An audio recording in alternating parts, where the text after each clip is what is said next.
The water killed more men than the cold ever did. Every trapper in the Oregon Territory knew this by 1843. Dysentery, cholera, typhoid, beaver, fever. A dozen names for the same brutal reality. Drink from the wrong stream and you'd be dead within a week, shaking and fevered, your body consuming itself from the inside out. Boiling water helped if you had time and fuel. But a trapper on the move couldn't stop to boil water every time he got thirsty.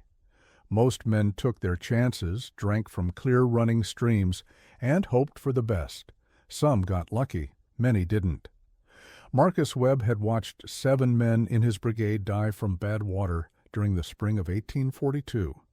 7 strong young men reduced to skeletal husks, unable to keep anything down, their bodies racked with cramps and fever. By the time they realized the water was bad, it was too late. The sickness was in them, and there was nothing anyone could do but watch them die. Marcus decided there had to be a better way. He spent that winter experimenting with every water purification method he'd ever heard of.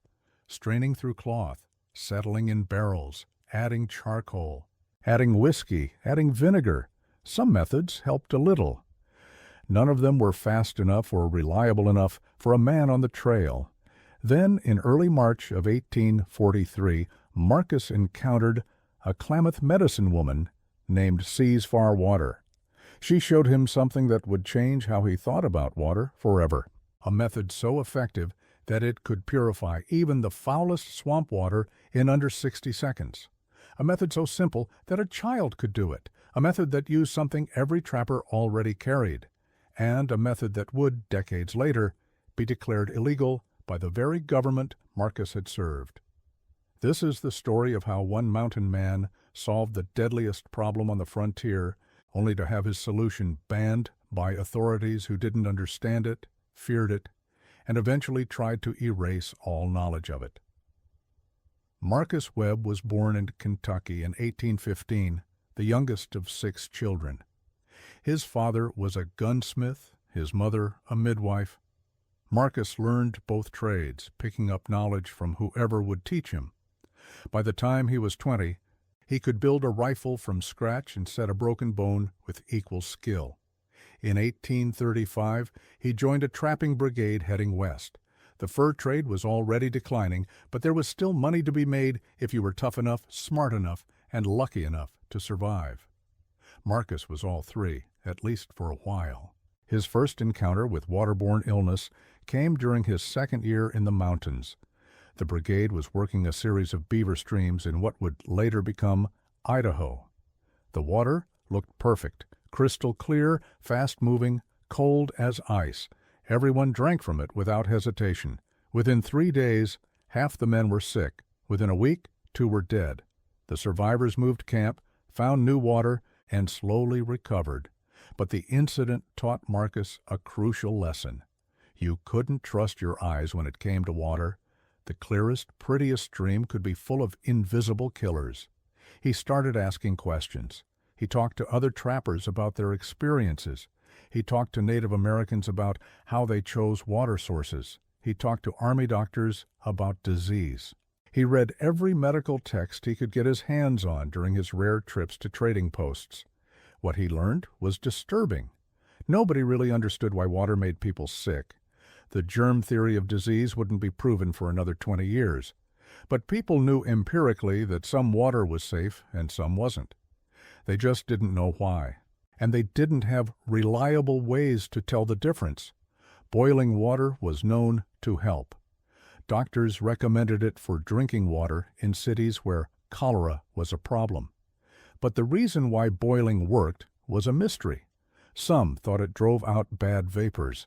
Some thought it changed the water's properties. Some thought it was superstition. Marcus didn't care why it worked. He cared that it did work. But boiling had serious limitations for a trapper. It required fire, which meant stopping, gathering wood, and waiting. It required a metal container. It required time, often 20 to 30 minutes to boil water and let it cool enough to drink. On a forced march or in hostile territory, that time could get you killed in a different way. Marcus experimented with faster methods. He tried adding alcohol to water, reasoning that whiskey killed germs in wounds, so maybe it would kill germs in water. It didn't work reliably. The water would need to be at least 50% alcohol to have any effect, and nobody could spare that much whiskey. He tried adding salt, which was known as a preservative. No effect. He tried various herbs and roots that Native Americans used medicinally. Some seemed to help, but none were fast or consistent. By the winter of 1842 to 1843, Marcus was frustrated. He'd seen too many men die. He'd been sick himself twice from bad water. There had to be something better than boiling. The answer came from an unexpected source. In March of 1843, Marcus was traveling alone through Klamath territory in what is now southern Oregon. He was heading to a rendezvous point where he'd meet up with other trappers. The journey took him through marshy lowlands where the water was stagnant and brown. Marcus had no choice but to camp there for the night, but he refused to drink the swamp water. He'd rather go thirsty until he found a better source. He made camp on a small rise, built a fire, and settled in for an uncomfortable night. Just before sunset, an older native woman appeared at the edge of his camp. She was Klamath, probably in her 60s, walking with a carved wooden staff. She made gestures indicating she was friendly, thirsty, and wanted to share his fire. Marcus, who'd learned enough Chinook jargon and sign language to communicate, welcomed her. He offered her dried meat from his pack. She accepted and sat by the fire. Marcus showed her his water container, empty, and gestured toward the swamp, shaking his head. Bad water, sick water. The woman, whose name he learned was Sea's Farwater, smiled. She stood, walked to the edge of the swamp, and filled a leather bag with the brown, murky water. Marcus assumed she was desperate enough to risk it. But what she did next changed everything. Sea's Farwater pulled a small leather pouch from her belt. Inside was a grayish-white powder. She took a pinch of this powder, no more than would fit on a thumbnail, and dropped it into the bag of swamp water. Then she shook the bag vigorously for about 30 seconds. Marcus watched, confused. Then she waited. After about another 30 seconds, she opened the bag and poured some of the water into a wooden cup. The water was clear, not crystal clear, but dramatically clearer than it had been. The brown color was mostly gone. She drank deeply, then offered the cup to Marcus. Marcus hesitated. This seemed like madness. Adding some mysterious powder to swamp water and drinking it 60 seconds later? But he'd been studying water purification for months. He was curious, and Sea's Farwater clearly trusted her method. She'd drunk first. Marcus smelled the water. It had a faint metallic scent, but nothing foul. He took a small sip. The taste was slightly off, but not bad. Certainly better than the brackish taste of stagnant swamp water. He waited to see if he'd immediately feel sick. Nothing. He took a larger drink. Still nothing. Over the next few hours, as they shared the fire and attempted to communicate through signs and the few words they had in common, Marcus tried to understand what had happened. What was the powder? Where did it come from? How did it work? Sea's Farwater did her best to explain. The powder came from a white stone found in certain mountains. The stone was burned in a very hot fire until it crumbled. Then it was ground into powder. When added to water and shaken, it somehow made the bad things in the water stick together and sink. The water became safe to drink. Marcus was skeptical, but intrigued. He'd heard of limestone, a white stone that crumbled when heated, but he'd never heard of using it to purify water. Sea's Farwater offered to show him where to find the stone and how to process it. They traveled together for 2 days until they reached an area where white limestone outcroppings were visible. She showed him how to select good pieces, how to build a very hot fire using specific types of wood, and how to heat the limestone until it changed. The process took several hours, but the result was a pile of crumbly white material that when ground into powder, looked exactly like what she'd used on the swamp water. Marcus took a supply of the powder and thanked Sea's Far Water profusely. He tested it on every questionable water source he encountered over the next week. Muddy river water, stagnant pond water, even water with a visible greenish tinge. Every time, the same result. Add a pinch of powder, shake vigorously, wait 60 seconds, and the water cleared dramatically. More importantly, he didn't get sick, not once. The method worked. What Marcus couldn't know in 1843, was that he'd rediscovered one of the oldest water purification methods in human history. He was using quicklime, or calcium oxide, produced by heating limestone to around 1,800 degrees Fahrenheit. When quicklime is added to water, several things happen. First, it reacts with the water to form calcium hydroxide, or slaked lime. This reaction releases heat and raises the pH of the water dramatically, making it highly alkaline. Second, this high pH kills or deactivates most pathogens. Bacteria, viruses, and parasites can survive in water with a pH above 10 or 11. Third, the calcium hydroxide acts as a coagulant, causing suspended particles and dead microorganisms to clump together and settle out of the water. The result is water that is both clearer and safer to drink. The entire process takes less than 60 seconds. Modern water treatment plants use variations of this same process. They add lime to water to adjust pH and cause coagulation, but they do it in large tanks with careful monitoring and precise dosing. Marcus was doing it in a leather bag with a pinch of powder, crude but effective. The key was getting the dose right. Too little powder, and the water wouldn't be fully purified. Too much, and the water would be unpalatably alkaline, though still safe. Through trial and error, Marcus learned that a pinch the size of a pea was about right for a quart of water. He could adjust based on how dirty the water looked. Word spread quickly through the trapper community. Marcus shared his method freely with anyone who asked. By the summer of 1843, dozens of trappers were carrying pouches of lime powder. The death rate from waterborne illness dropped dramatically. Men who previously would have died from drinking bad water were now surviving.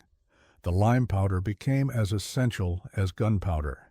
Trappers began calling it Webb's White Powder, or simply the powder. They traded instructions on how to make it, where to find limestone, how to build a hot enough fire.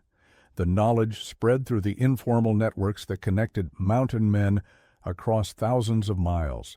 But the method had its challenges. First, you needed limestone, which wasn't available everywhere. In areas without limestone deposits, trappers had to carry the powder with them or trade for it. Second, making the powder required a very hot fire, hotter than a normal campfire. You needed to build a proper kiln or fire pit and maintain intense heat for several hours. This required time, fuel, and knowledge. Third, the powder had to be kept dry. If it got wet prematurely, it would react and become useless. Trappers learned to store it in waterproof leather pouches or small glass bottles. Fourth, dosing required some judgment. Too much powder made the water taste terrible and could cause stomach upset. Too little left the water unsafe. Despite these limitations, lime purification became widespread among mountain men in the Pacific Northwest. It was particularly valuable in late summer and fall, when water sources became scarce and the remaining water was often stagnant or contaminated. A trapper with a pouch of lime powder could drink from sources that others had to avoid. This sometimes meant the difference between completing a journey and dying of thirst. The method was so effective that some trappers stopped boiling water entirely, relying exclusively on lime purification. If you're finding this story fascinating, make sure to subscribe to the channel. We're uncovering forgotten survival methods that were once common knowledge but have been lost to time. Hit that subscribe button so you don't miss our next deep dive into frontier ingenuity. The lime powder method might have remained a little-known trick among mountain men, if not for the Oregon Trail. Starting in the mid-1840s, thousands of settlers began traveling west to Oregon and California. These wagon trains faced the same water problems that trappers had encountered, but with less experience and more vulnerable populations. Children, elderly people, and pregnant women were particularly susceptible to waterborne illnesses. Cholera swept through wagon trains with terrifying regularity. Families would watch helplessly as loved ones died from drinking contaminated water. Some wagon trains hired experienced mountain men as guides. These guides brought their knowledge of lime purification. When cholera started spreading through a wagon train, a guide might break out his lime powder and start treating the drinking water. The results were often dramatic. Wagons that adopted lime purification had lower death rates than those that relied on boiling alone. The word spread along the trail. Get some of that white powder from the guide. It makes the water safe. By the late 1840s, some trading posts along the Oregon Trail were selling lime powder specifically for water purification. The method started appearing in trail guides and emigrant handbooks. An 1849 guidebook titled The Prairie Traveler included a brief mention of using calcined limestone to purify water, though the instructions were vague. An 1851 handbook for California gold seekers included more detailed instructions, calling it the quicklime method, and crediting mountain men of the Oregon Territory with its development. Marcus Webb's name was occasionally mentioned, though often garbled. Some sources called him Mark Webb or Marcus Weber. The attribution was inconsistent, but the method was spreading. By the early 1850s, lime purification was being used not just on the trail, but in some frontier settlements.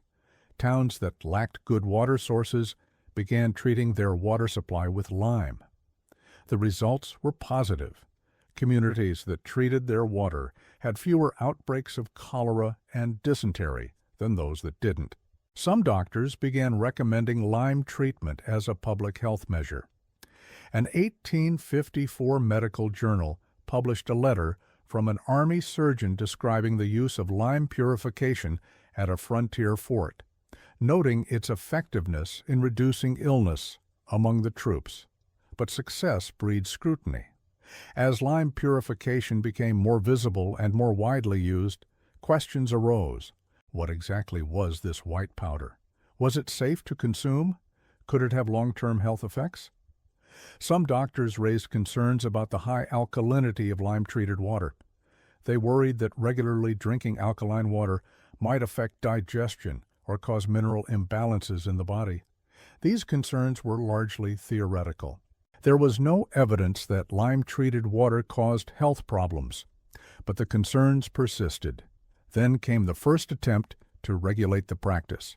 In 1856, the territorial government of Oregon passed a public health law that included provisions about water treatment. The law stated that public water supplies must be free from harmful adulterants and foreign substances. The wording was vague, but some officials interpreted it to mean that adding lime to water was illegal because lime was a foreign substance. This interpretation was inconsistent and not widely enforced, but it created legal uncertainty. The real problems began after the Civil War in the 1870s and 1880s as the era of professional regulation arrived. State boards of health were established. Medical licensing became standardized. The practice of medicine by unlicensed individuals, including mountain men and frontier guides, came under scrutiny. The germ theory of disease was becoming accepted. Scientists like Louis Pasteur and Robert Koch were proving that microorganisms caused illness. This new scientific understanding led to more sophisticated water purification methods being developed. Sand filtration, chlorination. These methods were proven in laboratories and endorsed by medical authorities. Against this backdrop of increasing professionalization and scientific advancement, lime purification began to look primitive, dangerous, unscientific. It was a folk remedy, passed down through oral tradition, practiced by uneducated frontiersmen. Never mind that it worked. Never mind that it had saved countless lives. It didn't fit the new paradigm of scientific medicine and professional expertise. State health departments began issuing warnings against the practice.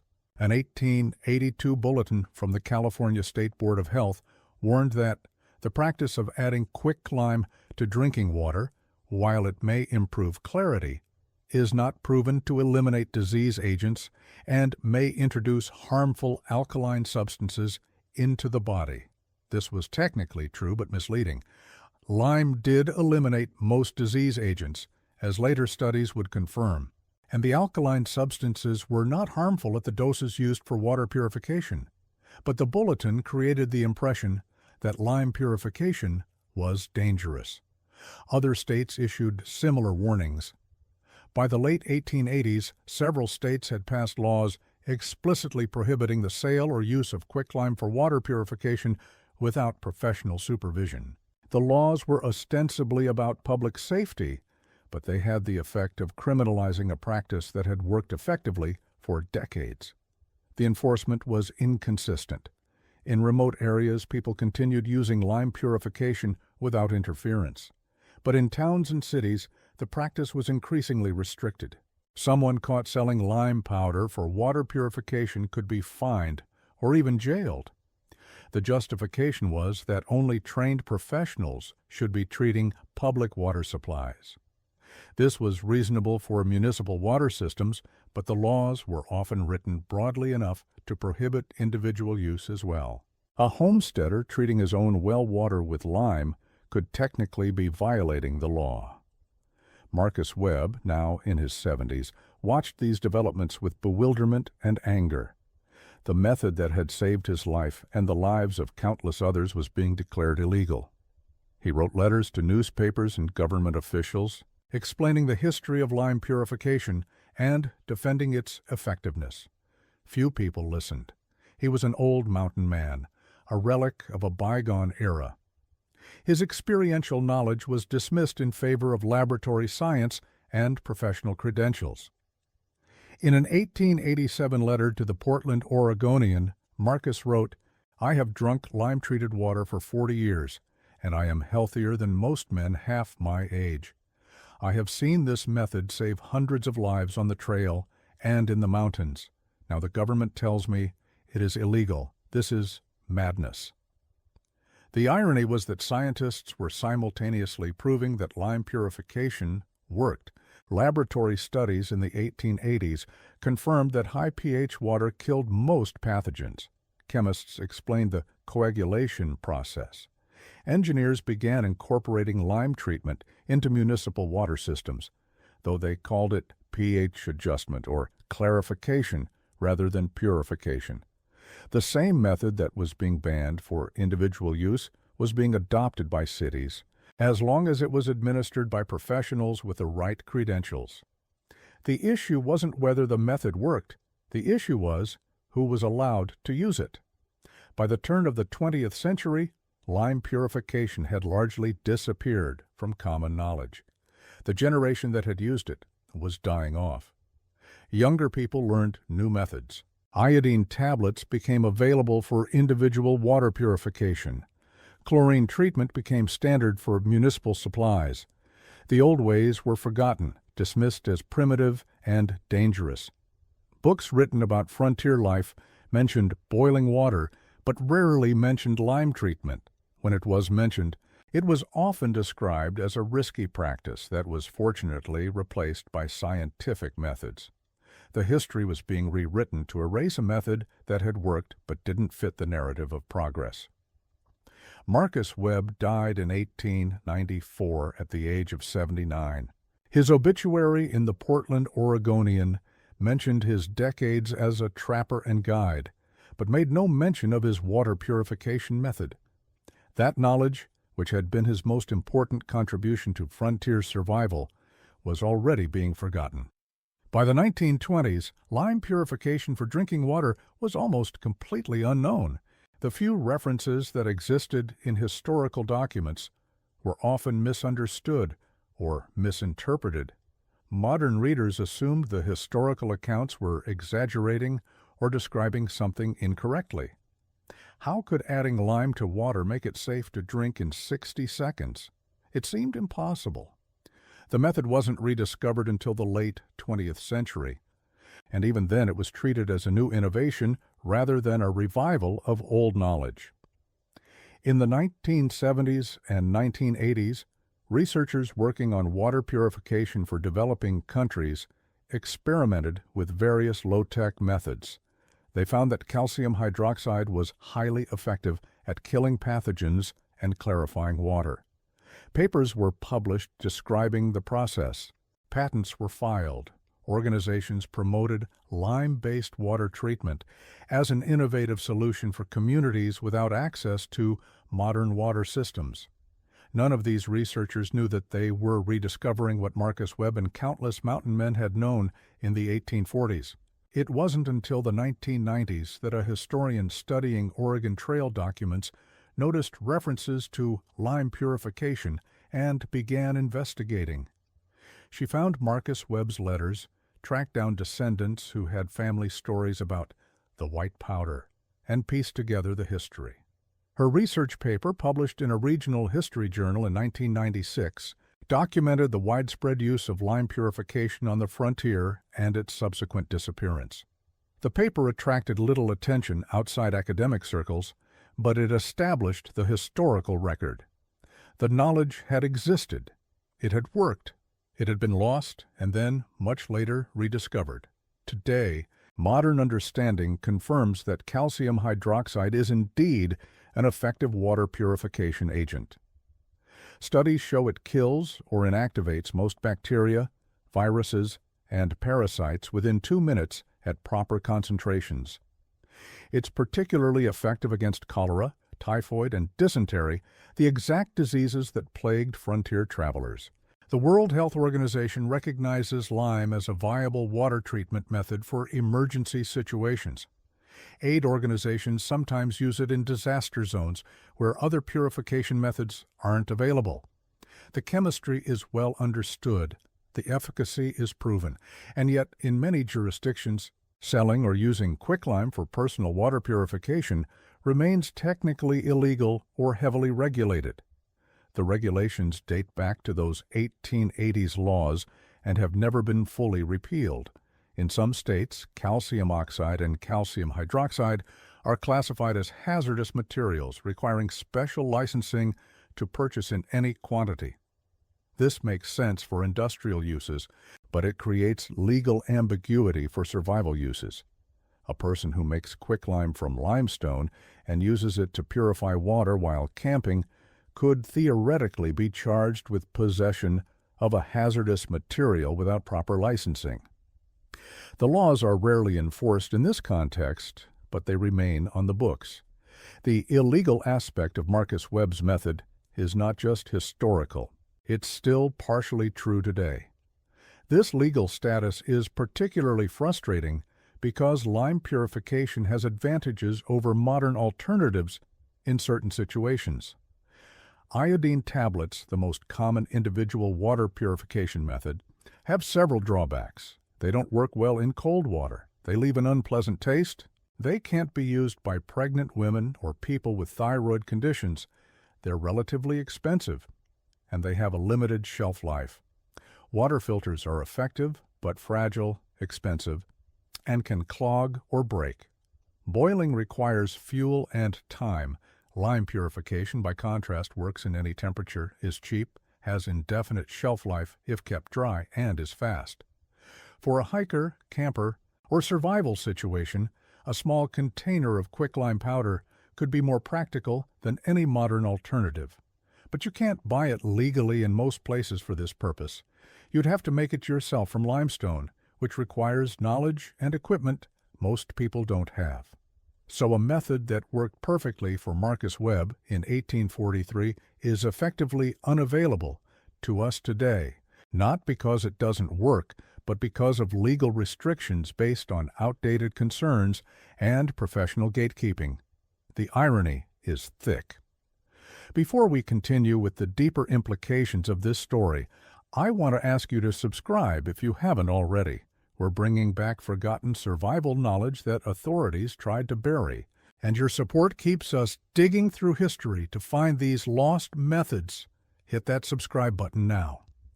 The story of lime purification raises profound questions about knowledge, power, and progress. Marcus Webb developed a method that saved lives. He shared it freely. It spread through communities because it worked. People adopted it voluntarily because they saw the results. This is bottom-up innovation and knowledge transfer, driven by practical effectiveness rather than institutional authority. But once institutions gained power, they regulated the practice, restricted it, and eventually banned it. The justification was safety and professionalism, but the effect was to eliminate a tool that many people found useful and to concentrate control over water purification in the hands of credentialed experts. This pattern repeats throughout history. Folk remedies, traditional practices, and informal knowledge systems are dismissed, regulated, or banned by authorities who claim to be protecting the public but are often protecting their own monopoly on legitimacy. Sometimes the folk practices are indeed dangerous or ineffective, but sometimes they work perfectly well, and the real issue is that they bypass official channels. Lime purification falls into the latter category. It worked. It was safer than drinking untreated water. But it was made illegal because it didn't fit into the emerging framework of professional water treatment. The modern rediscovery of lime purification for developing countries is instructive. When Western researchers invented lime-based water treatment in the 1980s, they were hailed as innovative problem solvers. Aid organizations promoted the method. Grants were awarded for further research. The fact that the method was actually over a century old and had been widely used on the American frontier was unknown or ignored. If anyone had known, it probably wouldn't have mattered. Old knowledge from uneducated frontiersmen wasn't taken seriously. The same method had to be rediscovered, tested in laboratories, published in journals, and endorsed by experts before it was considered legitimate. This reveals something important about how we value knowledge. We privilege formal scientific knowledge over experiential knowledge, even when the experiential knowledge works. We trust methods developed in laboratories over methods developed in the field, even when the outcomes are the same. We respect credentialed experts over practical practitioners, even when the practitioners have decades of relevant experience. This bias isn't always wrong. Scientific methods and professional credentials exist for good reasons, but the bias can blind us to valuable knowledge that exists outside official channels. Marcus Webb had no formal education in chemistry or medicine. He couldn't explain why quicklime killed pathogens because germ theory didn't exist yet, but he could demonstrate that it worked. He had empirical evidence from thousands of successful uses. In a rational system, that evidence would be valuable. In our system, it wasn't enough. Without the scientific explanation, without the professional endorsement, the method was dismissed and eventually banned. Only after scientists rediscovered the same method and explained it in their terminology was it considered legitimate again. The loss of lime purification knowledge represents a broader phenomenon. We've lost enormous amounts of practical knowledge as we've transitioned from traditional societies to modern industrial societies. Skills that were once common, techniques that worked for generations, methods that required no technology or resources, all forgotten because they weren't written down in the right format or endorsed by the right authorities. How much of this lost knowledge would be useful today? How many problems could we solve with forgotten methods? We'll never know because the knowledge is gone. The criminalization of lime purification specifically illustrates how regulation can go wrong. The intent was to protect public health by ensuring water treatment was done properly. The effect was to eliminate a decentralized, accessible method and replace it with centralized systems controlled by professionals. This served the interests of the emerging public health bureaucracy and the professional class of engineers and doctors.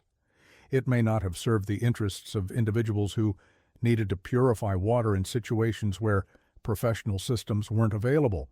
But individuals don't have lobbying power. Professions do. There's also a class dimension to this story. Marcus Webb and the mountain men who used lime purification were working-class people, often with limited formal education. The doctors and officials who banned the practice were educated elites from established families. When conflicts arose between folk knowledge of the working class and scientific knowledge of the elite class, the elite perspective won.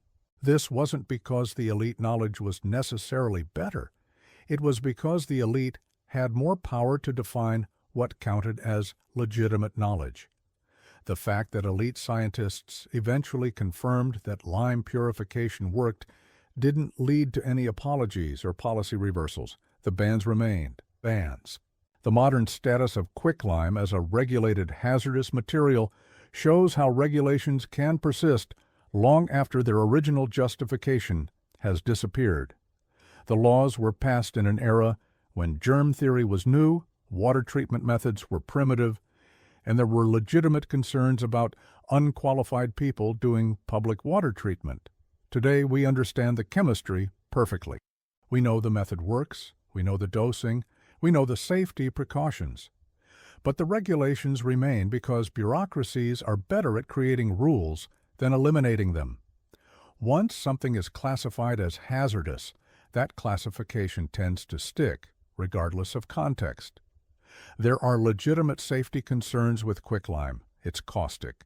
It can burn skin or eyes if handled improperly. If someone were to drink water with a massive overdose of lime, it could cause chemical burns to the mouth and throat.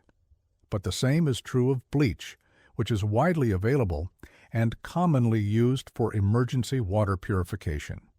The same is true of iodine tablets. The same is true of many household chemicals. We manage these risks through education and proper labeling, not blanket bans. The unique regulatory status of quicklime for water purification seems to be a historical artifact rather than a proportionate response to actual risk. If lime purification were legal and widely known today, would it be useful? In certain situations, absolutely. Backpackers and campers could carry a small amount of quicklime powder as a lightweight, cheap, effective water purification method. Emergency preparedness kits could include it as a backup to other methods. People in developing countries could make and use it locally without depending on imported products. Disaster relief operations could use it when other purification methods aren't available. The method is particularly valuable in situations where you need to purify large quantities of water quickly, something that's difficult with tablets or small filters. But because the method is largely unknown and legally ambiguous, almost no one uses it. The knowledge that Marcus Webb helped spread has been lost again. If there were a major disaster that disrupted water supplies, how many people would know they could purify water with lime? How many would even know where to get quicklime or how to make it? The knowledge has been so thoroughly erased that even people interested in survival skills rarely encounter it. Modern survival guides mention boiling, filters, tablets, UV treatment, and chlorine, but almost never lime. The method has been written out of our collective knowledge base. This raises the question, what else have we forgotten? What other practical methods, effective techniques, and useful knowledge have been lost because they didn't fit into modern frameworks? How many problems are we struggling with that previous generations had already solved? The pace of technological change creates the illusion that new is always better, that we're always progressing, that the past has nothing to teach us. But sometimes the old ways work better than the new ways. Sometimes simpler is more effective than complex.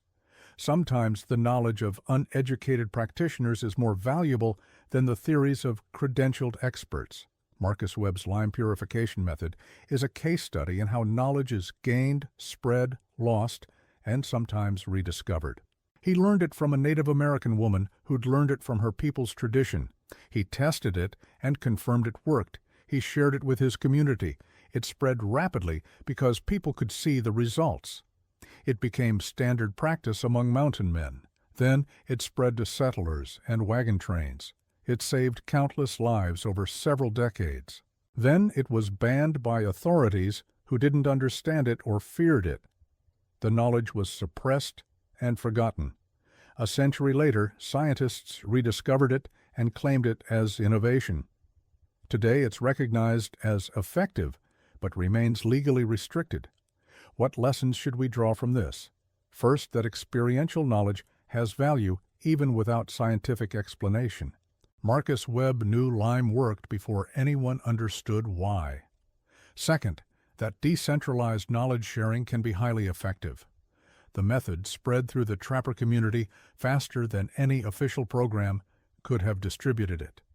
Third, that regulation can eliminate useful practices even when motivated by good intentions.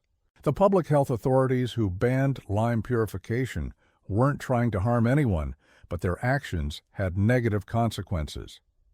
Fourth, that we should be humble about what we know and curious about what we've forgotten. Our ancestors weren't stupid. They developed effective solutions to their problems. Some of those solutions might still be useful. Fifth, that the definition of illegal often reflects power dynamics rather than objective assessment of benefit and harm. Lime purification was made illegal not because it was dangerous, but because it threatened professional monopolies and didn't fit into bureaucratic frameworks. Sixth, that knowledge preservation requires deliberate effort. If Marcus Webb had written a detailed manual about lime purification, if institutions had collected and preserved frontier knowledge, if historians had valued practical techniques as much as they valued political events, the knowledge might not have been lost. But knowledge that exists only in oral tradition and practice is vulnerable to disruption. The story also highlights the importance of questioning authorities. When the government declared lime purification illegal, Marcus Webb pushed back. He knew from personal experience that the method worked and was safe. He didn't accept the official narrative just because it came from authorities. This kind of critical thinking is essential for maintaining access to useful knowledge. We should listen to experts, but we should also trust our own observations and experiences. When official positions contradict demonstrated effectiveness, we should ask why and challenge the positions. Finally, the story reminds us that survival knowledge is precious. In comfortable times, it's easy to forget how dependent we are on complex systems for basic needs like clean water. If those systems fail, would we know how to purify water ourselves? Most of us wouldn't. We've outsourced our survival to institutions and technologies we don't understand. Marcus Webb and the mountain men who used lime purification were self-reliant. They could take care of themselves in situations where modern people would be helpless. That's not because they were tougher or smarter than us. It's because they had knowledge we've lost. Recovering that knowledge might be more important than we realize. The practical instructions for lime purification are simple enough that anyone could learn them. Heat limestone in a very hot fire for several hours until it crumbles into white powder. That's quicklime. Add a small pinch to a quart of water, shake vigorously, wait 60 seconds, and the water is purified. The details matter. The limestone must reach about 1,800 degrees Fahrenheit to convert fully. The dose must be right, about 1 gram per liter of water. The shaking must distribute the lime throughout the water. The settling time must allow coagulated particles to drop out. But none of this is difficult. With basic instruction and a little practice, anyone could do it. The fact that most people don't know this, that it's not taught in schools or included in survival guides, that it's legally restricted in many places, this represents a failure of knowledge preservation and transmission. We've allowed valuable information to be lost because it didn't fit our narratives about progress and professionalization. We've criminalized methods that work because they bypassed official channels. We've forgotten skills that kept our ancestors alive because we assume modern alternatives are always better. These are mistakes, and in an emergency, they could be fatal mistakes. Marcus Webb's illegal trick for purifying water wasn't magic or secret or dangerous. It was a practical application of simple chemistry, discovered through observation, tested through experience, and proven effective through decades of use. The fact that it became illegal tells us more about power and control than about safety or science. The fact that it's been forgotten tells us about our society's relationship with traditional knowledge. The fact that it could be useful today but remains largely unknown tells us we have work to do in recovering and preserving practical wisdom from the past. The next time you're in the wilderness and need to purify water, you'll probably use a filter or tablets or boiling. Those methods work fine. But take a moment to think about Marcus Webb, standing by a swamp in Oregon in 1843, watching a Klamath medicine woman add white powder to brown water and drinking it 60 seconds later. Think about the thousands of people who used that method to survive. Think about the knowledge that was lost when authorities decided it was too primitive, too unscientific, too dangerous for ordinary people to use. Think about what else we might have forgotten. And maybe, just maybe, start asking what other illegal or forgotten knowledge might be worth recovering before it disappears completely.